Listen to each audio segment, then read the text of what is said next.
hadir dalam hidup kami Tuhan.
ada duanya Tuhan.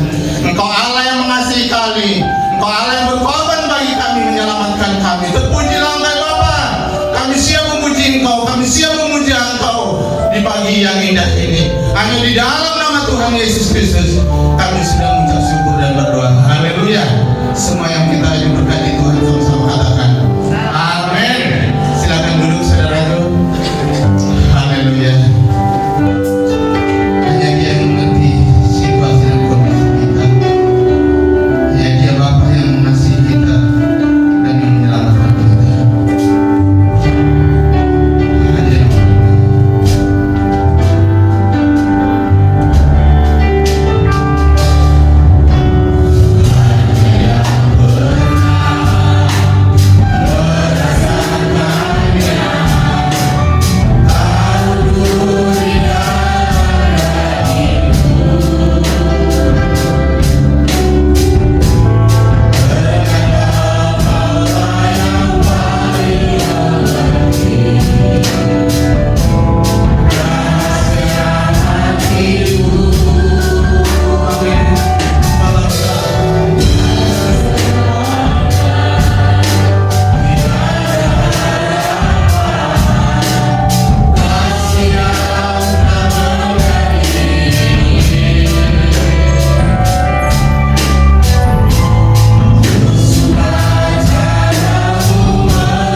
Haleluya, aku memuji-Mu Tuhan.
sungguh amat baik. Amin. Haleluya. Dialah yang mengasihi kita, dialah yang memperhatikan seluruh kehidupan kita, maka hidup kita pun berarti. Ya. Sesungguhnya kami menyadari Tuhan bahwa hidup kami ini hanya sebentar di dunia ini, Bapa. Kiranya Engkau Allah yang berkenan memberikan kehidupan kami menjadi hidup yang berarti di hadapan Tuhan.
hidup kami boleh berkenan di hadapan-Mu, hidup kami boleh memuliakan nama-Mu.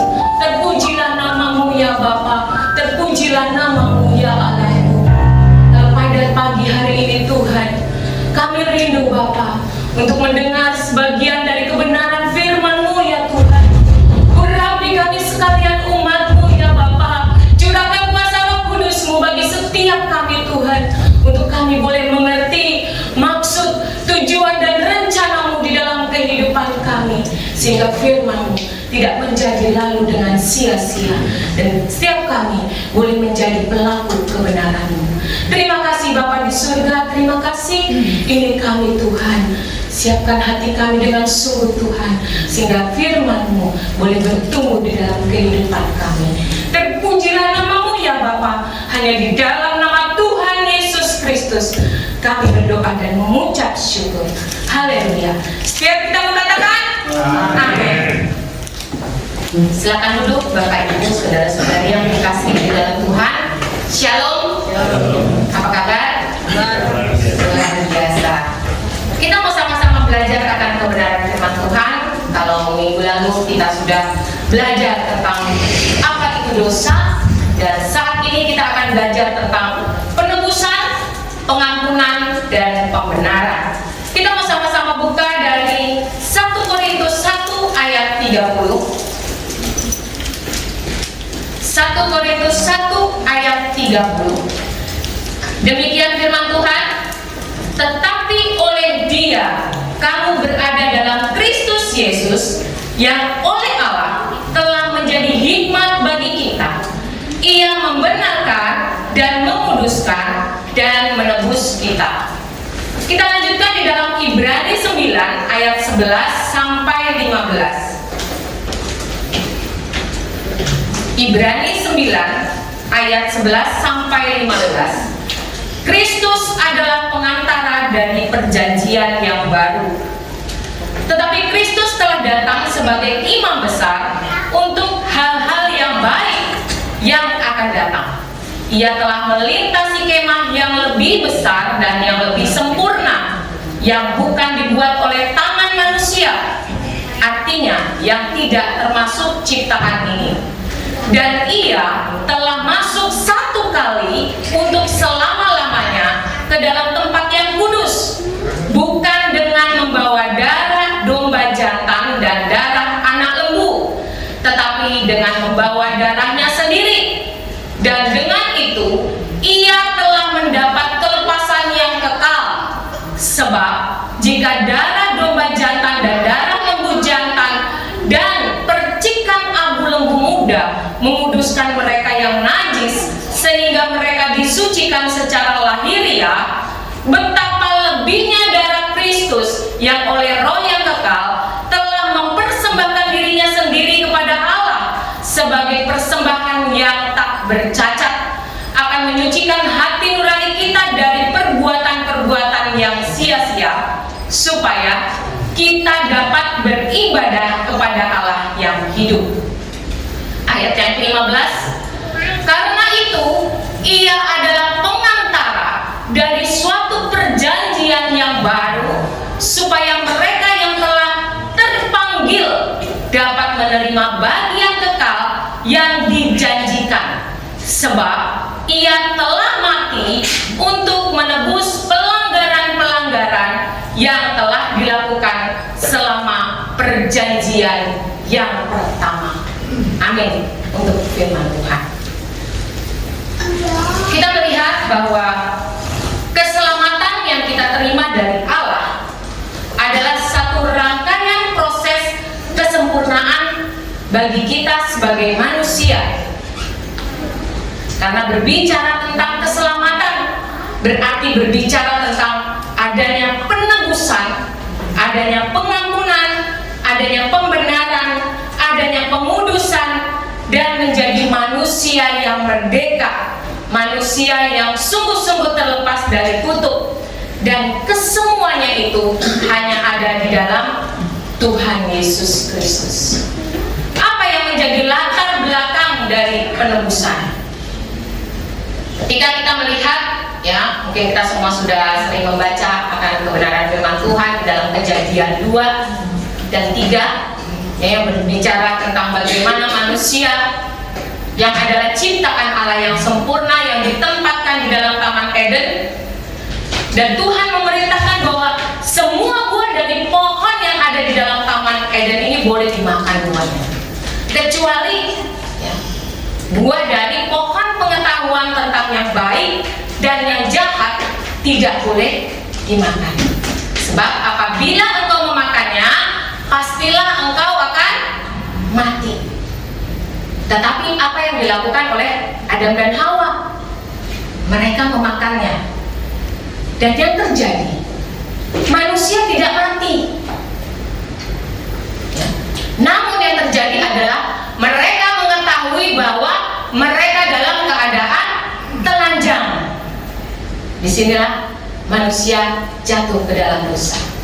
Manusia tidak mati secara real, ya, secara kenyataannya tidak mati, fisiknya tidak mati, namun rohaninya mati. Dan ada akibat, konsekuensi yang harus ditanggung oleh manusia ketika dia melanggar apa yang diperintahkan Tuhan. Ketika dia tidak taat, ada konsekuensi yang harus diterima. Dia nggak mati, tapi dia tahu bahwa dia telanjang. Dia berada di dalam dosa. Ketika seseorang mencuri, ya, ini misalnya ya, seseorang mencuri. Kalau hari-hari ini kan sudah banyak CCTV, ya. Jadi ketika seseorang mencuri, ya, videonya disebar kemana-mana. Ada konsekuensi yang diterima, ya. Dia jadi viral, ya. Dipermalukan secara luar biasa karena orang akan mencap dia adalah seorang pencuri. Dan konsekuensi yang harus dia terima adalah dia mendapatkan malu. Dan mungkin bukan hanya dia saja yang menerima konsekuensi, anak-anaknya, keluarganya pun menerima konsekuensi itu, ya. Dan ada konsekuensi lain, mungkin dia harus ganti rugi, atau mungkin dia akan dibawa ke penjara, ya, dibawa ke kepolisian, diproses lalu dipenjara dan lain-lain. Ini adalah satu konsekuensi. Demikian ketika manusia jatuh di dalam dosa, ada konsekuensi yang harus ditanggung, yaitu manusia terpisah dari Allah. Karena pada saat manusia jatuh dalam dosa, setelah itu manusia diusir dari Taman Eden. Dia mengalami keterpisahan dengan Allah. Dan manusia hidup di dalam kutub dosa. Tuhan katakan, Hawa, engkau akan bersusah payah di waktu melahirkan. Adam akan bersusah payah berpeluh mencari nafkah. Lalu demikian juga dengan ular, ya, juga pun dikutuk, ya. Ada kematian yang harus diterima oleh tubuh manusia. Manusia menjadi tidak kekal. Dan apa yang terjadi ketika manusia jatuh dalam dosa? Ketika dia mengetahui bahwa dia telanjang, ya, dia membuat bagi dirinya daun-daunan untuk dijadikan pakaian. Namun ketika Tuhan Allah menjumpai manusia, ya, ketika Tuhan panggil Adam, ya, aku bersembunyi, aku telanjang. Loh, siapa yang ngasih tahu? Ya, ternyata dia sudah memakan buah. Apa yang Tuhan Allah lakukan? Tuhan membunuh hewan, mengambil kulit, ya, kulit binatang, lalu dijadikan pakaian untuk menutupi tubuh manusia. Next, Bang Anton. Jadi manusia tidak mati secara lahiriah, manusia mati digantikan. Karena ketika manusia membuat daun-daunan bagi tubuhnya untuk menutupi ketelanjangannya, itu tidak berkenan oleh Tuhan. Dan Tuhan mengganti dengan kematian hewan dan mengambil bulunya untuk menutupi ketelanjangan manusia. Jadi ternyata ada pergantian kematian, ya. Untuk itu kita melihat bahwa di Perjanjian Lama, ya, bangsa Israel itu selalu mempersembahkan korban, ya. lembu jantan, domba jantan yang tidak bercacat untuk dijadikan korban penghapusan dosa. Dan ini dilakukan oleh imam besar di dalam bait Allah tiap-tiap tahun. Dan itu berulang-ulang dilakukan, dan kesemuanya itu diatur di dalam kitab imamat, ya, seperti bagaimana hewannya yang tidak bercacat seperti apa, penggantinya jikalau tidak memiliki hewan apa, ya. Memakai hasil padi-padian, ya, tumbuh-tumbuhan, tetapi tetap ada percikan darah dari orang lain yang membawa korban darah. Jadi tetap bahwa untuk penghapusan dosa Allah tidak pernah mengganti dengan hal lain. Untuk korban ini tetap menggunakan darah sebagai media, karena di dalam darah itu ada nyawa. Jadi nyawa dibayar oleh nyawa. Di dalam Roma 23 dikatakan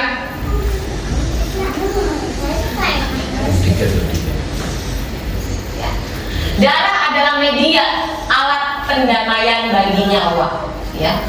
Jadi karena seharusnya manusia yang mati digantikan dengan hewan. Nah, ini seorang imam membawa korban ke bait Allah. Mungkin gambarnya kurang. Di dalam Roma 6 ayat 23 dikatakan upah dosa adalah maut, tetapi karunia Allah ialah hidup kekal dalam Kristus Tuhan kita. Jadi maut, ya, kematian di dalam neraka yang seharusnya diterima oleh manusia digantikan oleh Tuhan Yesus, sehingga manusia memperoleh hidup kekal bersama Bapa di surga. Di dalam penebusan dalam perjanjian baru telah digantikan oleh Tuhan Yesus di atas kayu salib. Tadi kita baca di dalam 1 Korintus 1 ayat 30, di mana Ia membenarkan dan menguduskan dan menebus kita dalam Kristus Yesus. Jadi Tuhan Yesus adalah penebus kita. Penebus berarti membebaskan, ya. Membeli berarti ada satu harga yang harus dibayar untuk mendapatkan sesuatu. Dalam hal ini nyawa seseorang, ya. Demikian juga kita ketika kita membeli sesuatu, ya, ada harga yang harus dibayar, dan itu tidak murah. Pengampunan dosa tidak murah karena ada nyawa.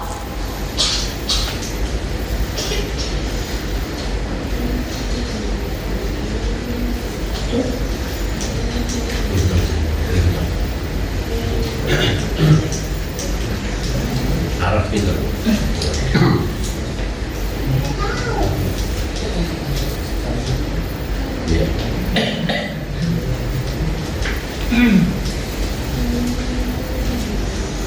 Selanjutnya pentingnya penebusan.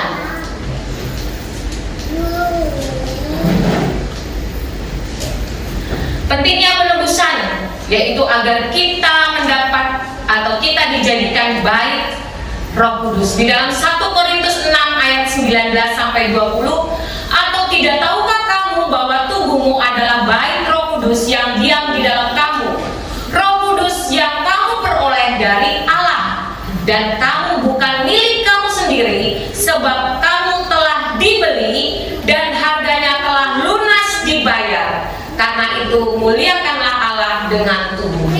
Jadi penebusan itu penting agar kita benar-benar menjadi baitnya Allah. Selanjutnya, penebusan itu penting agar kita menjadi anak-anak Allah. Di dalam Galatia 4 ayat 5, Ia diutus untuk menebus mereka yang takluk kepada hukum Taurat, supaya kita diterima menjadi anak. Jadi betapa luar biasanya kita yang dikatakan awalnya adalah ciptaan Tuhan, namun kita diangkat menjadi anak. Walaupun kita telah berdosa, namun penebusan Tuhan Yesus di atas kayu salib menjadikan kita diterima sebagai anak. Selanjutnya, penebusan penting agar kita memperoleh keselamatan. Kalau di dalam Yesaya 53 ayat 5, tetapi Dia diremukkan oleh karena kejahatan kita. Ganjaran yang mendatangkan keselamatan bagi kita ditimpakan kepadanya, dan oleh bilur-bilurnya kita menjadi sembuh. Demikian juga di dalam 1 Petrus 1 ayat 18, bahwa kita telah ditebus dari cara hidup kita yang sia-sia yang telah kita warisi dari nenek moyang kita, bukan dengan barang fana, namun dengan darah Tuhan Yesus Kristus di atas kayu salib. Mengapa Tuhan melakukan semua itu? Karena ternyata semua itu dilakukan Tuhan karena Tuhan begitu mengasihi kita. Ayat yang sudah kita hafal, Yohanes 3 ayat 16, karena begitu besar kasih Allah akan dunia ini, sehingga Ia mengaruniakan anaknya yang tunggal, supaya setiap orang yang percaya kepadanya tidak binasa, melainkan memperoleh hidup yang kekal. Jadi manusia membutuhkan seseorang untuk menebus. Kita lihat orang kalau yang di penjara, ya, ketika dia mau keluar dari selnya, dia membutuhkan seseorang yang pegang kunci, ya, yang pegang kunci penjara. Nah, yang pegang kunci pun nggak bisa sembarangan buka pintu selnya. Dia harus ada perintah dari atasan. Atau bisa juga dia dikeluarkan dari penjara, ya, karena ada seseorang yang menjamin. Kalau kita lihat beberapa waktu yang lalu, hot news, ya, gosip, ya, seorang artis, ya, ketika dia harus dibawa dimasukkan di dalam penjara, tapi ada orang yang menjamin sehingga dia diizinkan keluar dari penjara. Itulah penebusan yang Tuhan Yesus lakukan kepada kita, sehingga kita tidak hidup lagi di dalam perhambaan. Kita tidak lagi terbelenggu oleh dosa, karena ada penjamin di dalam kehidupan kita, yaitu Tuhan Yesus. Dia adalah Allah sendiri, karena sesungguhnya tidak ada seorang pun yang dapat menjadi penjamin, tidak ada seorang pun yang dapat menjadi penebus selain daripada Allah.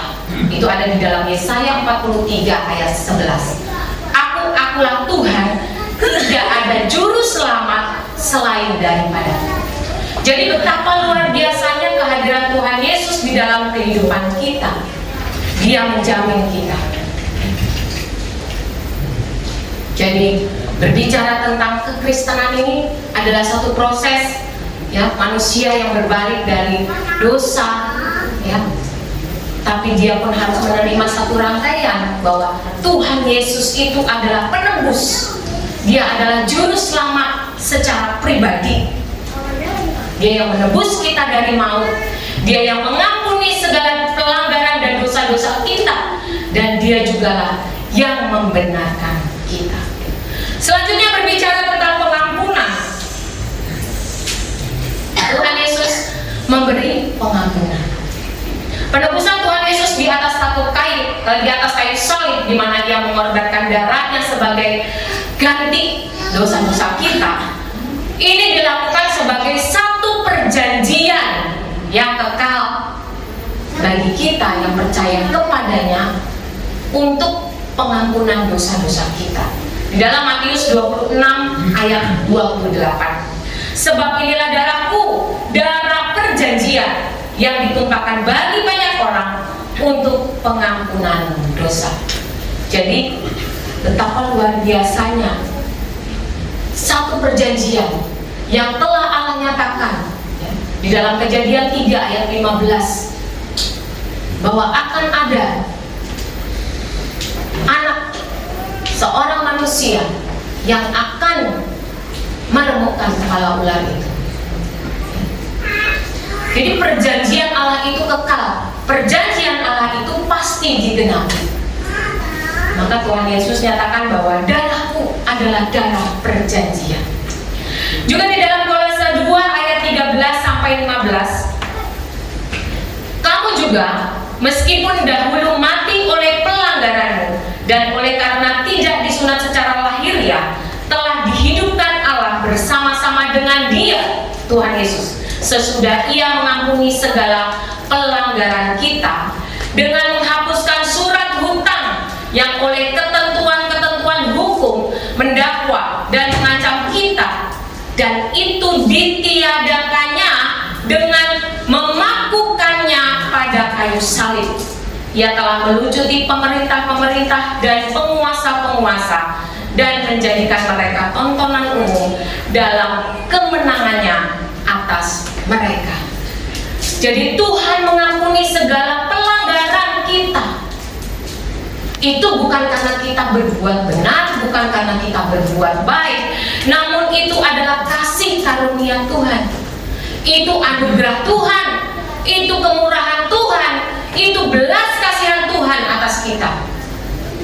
Dengan apa? Dengan jalan menghapuskan surat hutang. Tadi dikatakan di dalam Matius 18 ayat 21 sampai ayat 35 yang bercerita tentang seseorang yang memiliki hutang 1000 dinar ya kepada raja, kepada seseorang, lalu dibawa ke hadapan raja, kemudian dia diadili, lalu dia memohon, meminta belas kasihan raja untuk dia dibebaskan. Dan Tuhan dan raja ini berbelas kasih sehingga dia membebaskan. Bukan karena dia bisa membayar, tapi memang belas kasihan. Bahkan ketika Tuhan Yesus di atas kayu salib, ya, penjahat yang ada di sebelah kanan dan di sebelah kirinya, yang sebelahnya kanan berkata, Tuhan ingatlah aku, ya, jikalau engkau datang sebagai raja. Dia hanya berkata, Tuhan ingatlah aku. Tapi apa yang Tuhan katakan? Sesungguhnya hari ini juga engkau bersama-sama dengan aku di dalam Firdaus. Jadi pengampunan yang diberikan oleh Tuhan itu adalah kasih karunia, itu adalah anugerah. Maksudnya apa? Maksudnya adalah agar kita bisa memperoleh hidup yang kekal bersama Bapa. Kita diperdamaikan dengan Allah. Akan tetapi ketika kita masih hidup, ada tujuan Tuhan bagi kita, untuk kita pun dapat mengampuni sesama kita yang bersalah kepada kita. Itu di dalam Efesus 4 ayat 32. Menjadi tugas kita ketika kita sudah diampuni oleh Tuhan Yesus, Allah ingin agar kita pun mengampuni orang lain yang bersalah kepada kita. Karena lanjutan dari cerita tadi di dalam Matius 18 ayat 21 sampai 35. Ketika seorang yang berhutang 1000 dinar ini sudah dibebaskan, ya, kemudian dia keluar, dia bertemu dengan saudaranya yang berhutang 100 dinar. Apa yang dia katakan? Ayo bayar hutangmu, ya. Yang punya hutang 100 dinar memohon, ya, meminta belas kasihan untuk dia tidak membayar hutang. Tapi apa yang dia katakan? Tidak bisa, ya. Dibawalah dia di dalam pengadilan. Lalu yang berhutang 100 dinar ini dipenjara. Lalu orang-orang bercerita kepada sang raja. Raja ini menjadi murka. Karena apa? Orang yang punya hutang 1000 dinar dia kasih belas kasihan, tapi ketika dia ketemu dengan saudaranya yang berhutang hanya 100 dinar, dia menyebloskannya ke dalam penjara. Jadi Tuhan menginginkan kita pun untuk belajar mengampuni sesama kita, mengampuni suami, mengampuni istri kita, mengampuni anak-anak kita, mengampuni saudara-saudara kita, mengampuni orang-orang yang bersalah kepada kita. Itu tujuan Tuhan di dalam kehidupan kita. Maka betapa dahsyatnya pengampunan yang telah kita terima dari Tuhan. Selanjutnya berbicara tentang pembenaran, di mana Tuhan Yesus Kristus memberikan pembenaran atas hidup kita. Di dalam Roma 3 ayat 26, maksudnya ialah untuk menunjukkan keadilannya pada masa ini, supaya nyata bahwa Ia benar dan juga membenarkan orang yang percaya kepada Yesus. Bahwa Allah itu benar, Tuhan Yesus adalah benar, dan Ia membenarkan orang yang percaya. Sama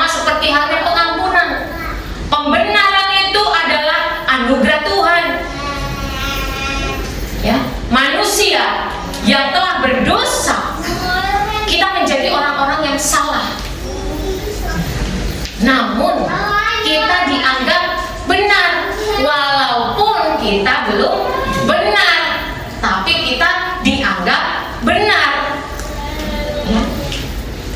Karena perbuatan baik kita, kesalehan kita itu tidak ada artinya di mata Tuhan. Seperti kain kotor. Di Yesaya 64 ayat 6 dikatakan, kesalehan kita itu seperti kain kotor, nggak ada artinya di hadapan Tuhan. Tapi melalui penebusan di dalam Tuhan Yesus Kristus, kita yang tidak benar dijadikan benar. Dan di dalam penebusan Tuhan Yesus ini ada satu perubahan, ada satu pembaruan, di mana kita yang tadinya tidak benar, kita dibenarkan agar kita belajar dalam keseharian hidup kita untuk kita masuk pada dimensi yang lebih, yaitu kita hidup dengan hidup yang benar-benar atau sungguh-sungguh menjadi orang yang benar. Tujuannya ke situ ya. Jadi kita nggak stuck, oh ya udahlah, kita kan sudah dibenarkan, ya sudah gitu ya, nggak melakukan apa-apa lagi, udah hidup terus di dalam dosa. Tidak, yang Tuhan mau ketika kita hari ini kita tidak benar, lalu kita dibenarkan oleh Tuhan agar kita yang tidak benar, kita berproses pada dimensi menjadi yang lebih benar lagi, dan akhirnya kita menuju kepada kesempurnaan. Ketika saya melihat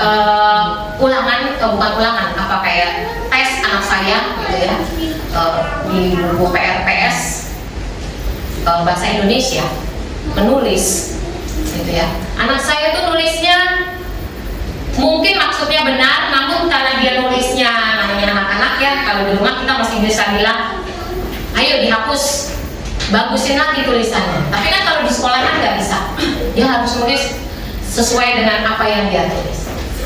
Tetapi gurunya itu tahu maksud dia, tulisannya sih salah. Dia bikin huruf H seperti huruf B, ya kan? Biasa kan kalau anak kelas 1, kelas 2 kan demikian. Tapi gurunya tetap membenarkan. Tujuannya bukan supaya anak itu tetap salah, tapi nantinya anak itu akan berproses bahwa yang dibenarkan ini nanti dia akan belajar, oh itu tulisannya salah. Walaupun gurunya cuma kasih bulat, tapi tetap dikasih nilai 100. Tapi tetap ada lingkaran yang diconteng. Oh, saya kalau bilang diconteng, dilingkarin gitu ya. Nah, kita pun demikian. Kita masih bersalah, tapi Tuhan membenarkan kita agar kita berproses. Karena hasil pembenaran itu sendiri, kita akan dapat diperdamaikan dengan Allah. Kita yang tadinya hubungan kita dengan Allah terputus, kita dapat hidup dalam damai sejahtera bersama Allah. Itu di Roma 5 ayat 1 dan 2. Dan juga kita memperoleh keselamatan. Karena seseorang yang dikatakan selamat, dia harus hidup benar. Karena kalau nggak benar akan didakwa oleh siapa? Penuntut umum, yaitu iblis. Kan iblis nggak mau dia hidup di neraka sendirian, dia perlu teman. Dan itulah dia mendakwa kita. Maka pentingnya pembenaran di dalam Tuhan Yesus Kristus, sehingga kita yang tadinya tidak benar dibenarkan. Selanjutnya, agar kita dapat memperoleh penebusan, pengampunan, dan pembenaran, yang harus kita lakukan adalah kita datang kepada Tuhan Yesus. Kita akui Dia sebagai Tuhan, kita menerima Dia sebagai satu-satunya juru selamat kita. Kita mempercayai Dia adalah benar-benar Tuhan, Dia adalah benar-benar juru selamat kita. Karena melalui Tuhan Yesus Kristus itulah darahnya yang telah dicurahkan atas kita, menjadikan kita benar, kita ditebus, kita diampuni, dan kita dibenarkan. Bapak, Ibu, saudara-saudari yang dikasihi oleh Tuhan, Tuhan Yesus menebus kita, membayar kita kembali agar kita menjadi anaknya. Ia menebus kita agar kita dapat menjadi baiknya, agar kita dapat memperoleh keselamatan, di mana kita akan hidup bersama-sama dengan Bapa di dalam kekekalan. Dia menebus kita bukan dengan emas perak. Dia menebus kita bukan dengan harta, bukan dengan uang, namun dengan darahnya sendiri yang tercurah di atas kayu salib sebagai korban yang kudus, yang tidak bercacat, sebagai penghapusan bagi dosa kita dan membenarkan kita, orang-orang yang percaya kepada Dia. Dan sebagai ayat penutup, 1 Petrus 1 ayat 18 sampai 19. Sebab kamu tahu bahwa kamu telah ditebus dari cara hidupmu yang sia-sia yang kamu warisi dari nenek moyangmu itu, bukan dengan barang yang fana, bukan pula dengan perak atau emas, melainkan dengan darah yang mahal, yaitu darah Kristus yang sama seperti darah anak domba yang tak bernoda dan tak bercacat. Amin. Kita mau bangkit berdiri di hadapan Tuhan. Haleluya Yesus, terima kasih Bapak buat kebenaran firman, penebusan yang Engkau berikan bagi kami, pengampunan yang Engkau berikan atas hidup kami, dan bahkan pembenaran yang Engkau berikan atas kami, menjadikan kami dapat orang-orang yang berkenan di hadapan Tuhan, menjadikan kami memperoleh keselamatan, menjadikan kami anak-anak, menjadikan kami baik kudus. Kami sungguh bersyukur di hadapan-Mu Tuhan. Kami bersyukur di hadapan-Mu Tuhan.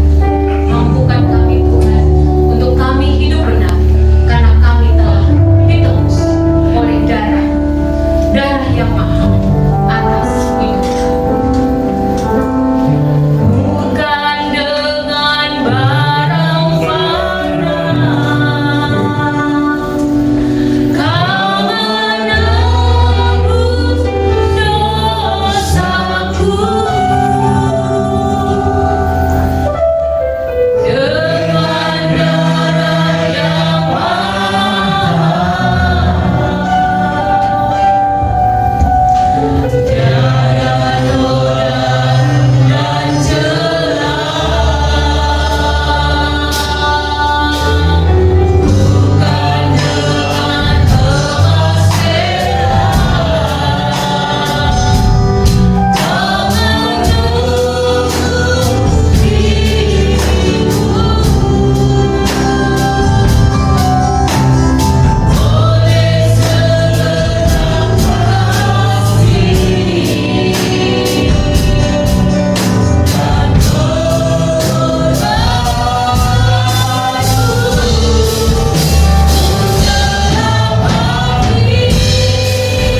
Tuhan mengampuni, Tuhan membenarkan kami. Ajar kami terus tetap hidup dalam kekudusan dan pembenaran Tuhan. Bapa, terima kasih. Hari demi hari kami menata hidup kami, pikiran, perkataan, perbuatan kami, supaya terus tetap hidup dalam kebenaran Tuhan. Bapa, berkati hamba-Mu Ibu Pendeta Eva Sulistianti, Tuhan memberkati. Hikmat, kuasa, urapan dan wibawa dari Allah Tuhan nyatakan untuk menjadi berkat bagi pelayanan di tempat ini khususnya.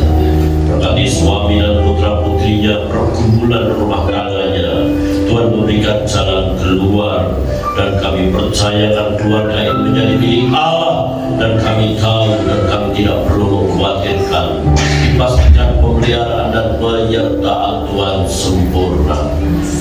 Berkati seluruh jemaat Tuhan, hamba mengangkat tangan.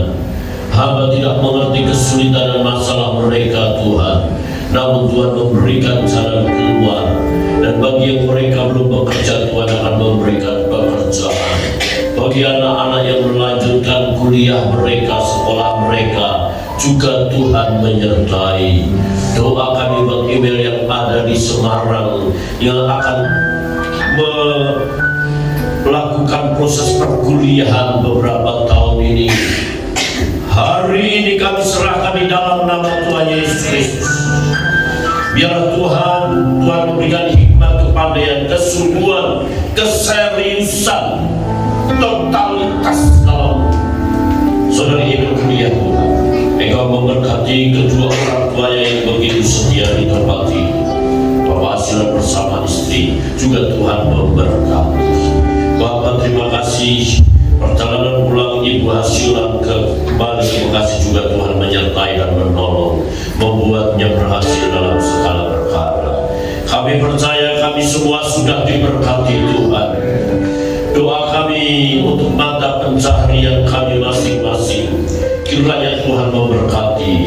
Apa yang kami jumpai untuk kami kerjakan di tangan kami kerjakan dengan sungguh-sungguh, bukan untuk manusia, tetapi untuk Tuhan sendiri. Bapa, terima kasih. Kami berdoa kiranya Tuhan juga memberkati tetangga kiri kanan kami, keberadaan kami menjadi berkat bagi mereka. Kami bukan hanya sebatas eksis, namun kami terus tetap bertumbuh dan bertambah-tambah. Bapak, terima kasih. Hamba mengangkat tangan bagi jemaat Tuhan yang sakit. Doa kami dalam nama Yesus, Tuhan jamah, Tuhan sembuhkan agar ia boleh sehat dan boleh kembali hadir beribadah di tempat ini, dan yang hadir pulang dengan kesembuhan dari Tuhan. Bapak, terima kasih. Negeri ini kami serahkan dalam tangan Tuhan. Keamanan dan ketentraman biar semakin nyata, sebab semuanya berdampak dalam hidup jemaat Tuhan. Kesejahteraan negeri ini juga kesejahteraan kami. Bapak, berkati pemerintah daerah sampai pusat, Presiden kami Bapak Insinyur Joko Widodo, Tuhan memberikan hikmat agar boleh menangani, memimpin negeri ini dengan baik, dan nama Tuhan tetap dipermuliakan di bumi Nusantara ini. Pimpin perjalanan jemaat Tuhan pulang sampai ke rumah dengan selamat. Namun sebelum jemaat Tuhan pulang, jemaat Tuhan akan memberi persembahan. Berkati persembahan umat-Mu, dan persembahan ini tidak membuat jemaat miskin. Jemaat semakin diberkati Tuhan. Terpujilah nama Bapa. Saudara, arahkan mata hatimu kepada Tuhan yang mengasihi engkau.